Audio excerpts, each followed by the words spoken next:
90-Day Fiancé couples are often infamous for their cultural differences, and at times for their language barriers as well. Couples from the franchise typically come from countries where each partner speaks different languages, except for foreign cast members who originate from English-speaking countries.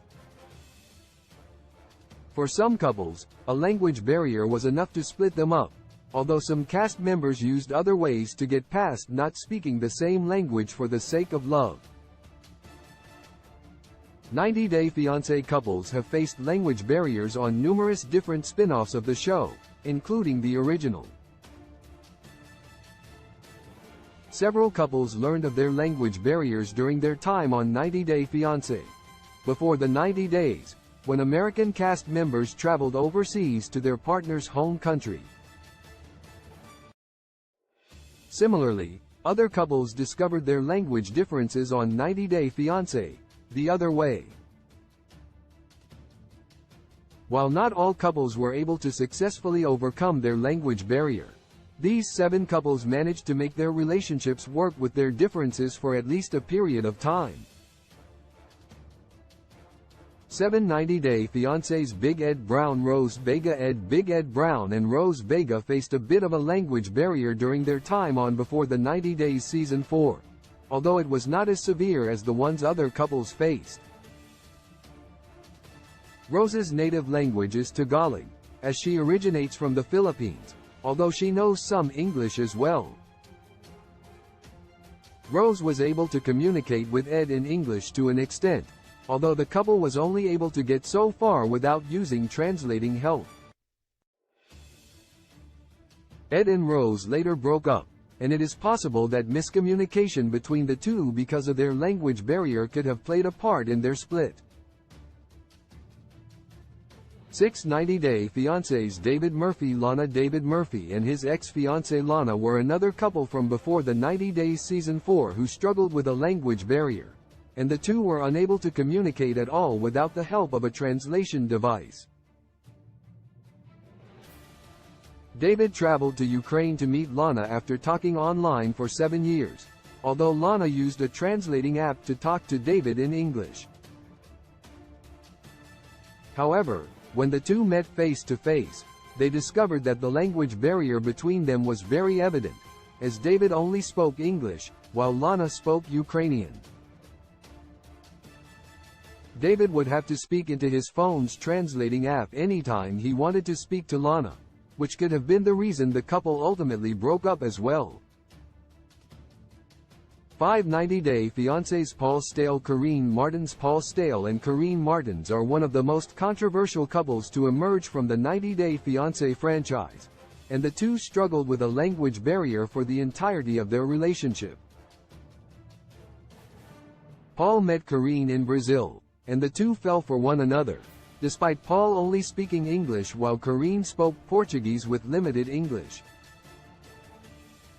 Nonetheless, Paul and Karine got married and started a family together, although the couple was never able to fully overcome their language differences.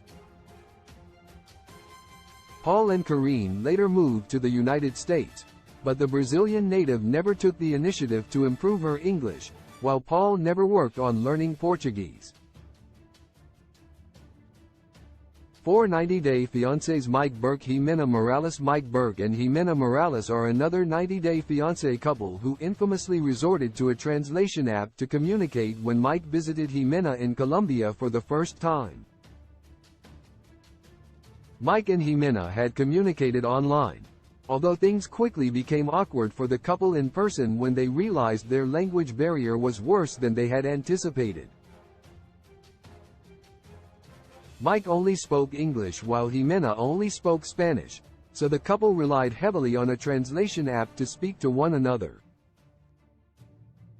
Mike and Jimena later split, and it is likely that their poor communication was a contributing factor to their breakup. 3 90-Day Fiancés. Memphis Smith. Hamza Mokani. Memphis Smith struggled to work through a language barrier with Hamza Mokani during Before the 90 Days Season 5, when she traveled to Tunisia to meet him for the first time. Memphis opened up about the couple's language differences before traveling to Tunisia, and explained that she only spoke English, while Hamza spoke mostly Arabic and knew only a little English. Memphis and Hamza regularly used translating apps to communicate, and Memphis even asked Hamza's younger sister, who was well-versed in English, to help the couple understand one another. Two 90-day fiancés, Devin Clegg Ji-hoon Lee. Devin Clegg and Ji-hoon Lee had one of the most infamous language barriers of the 90-day fiancé franchise, which was documented during their time on The Other Way.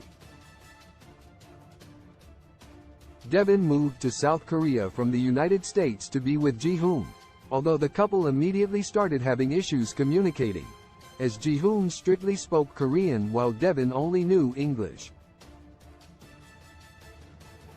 Devin brought a translation device to talk to Ji-hoon, although the device often glitched and was incorrect with its translations.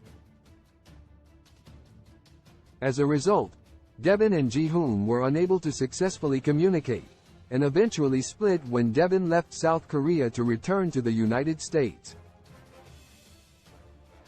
One 90-day fiancés, Anna Campisi Mersal Mistanolu. Anna Campisi and Mersal Mistanolu faced one of the most significant language barriers in the history of the 90-day fiancé franchise, although they were one of the only couples who were able to successfully overcome it. Mersal moved to Nebraska to marry Anna after the two met online. However, Mersal only spoke Turkish while Anna spoke mainly English. The language barrier was a struggle for the couple at first, although they were later able to improve their situation when Mersal began learning English with the help of Anna and her sons. Anna and Mersal are still happily married today, and have welcomed a son together since their time on the show.